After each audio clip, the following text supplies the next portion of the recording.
Hey, what's going on YouTube? I just wanted to make a tutorial to show you how you can have a dynamic range of numbers change in length with other parts of a table.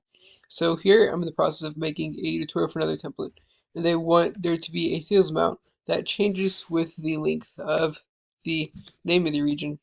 So here we can use the count A function in the first argument of the range array function.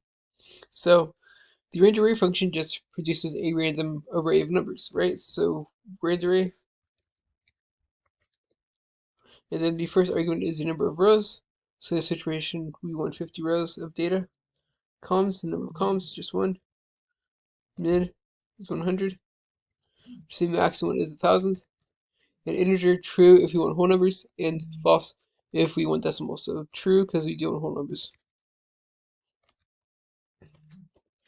And now here we can see we have a random number for sales amount that equals the region. So let's just say we wanted this to change as more values are added to the name in the region. So to do this, we replace the first argument, the 50, with the count A function. Count A.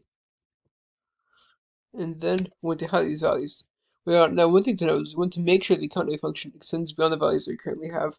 So that way, as new values are added, the count A function will pick it up. So let's just say to 200 instead. Close the parentheses for the count A function, hit enter.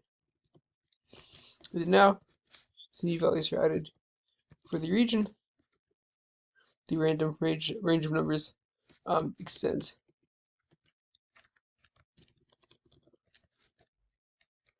That said, I hope you found this tutorial to be helpful.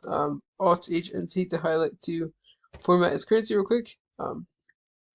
As I hope you found this tutorial to be helpful. And if you did, please like, subscribe, and comment. Let me know if you have any questions, comments, or concerns. Thanks so much for watching. Have a great day.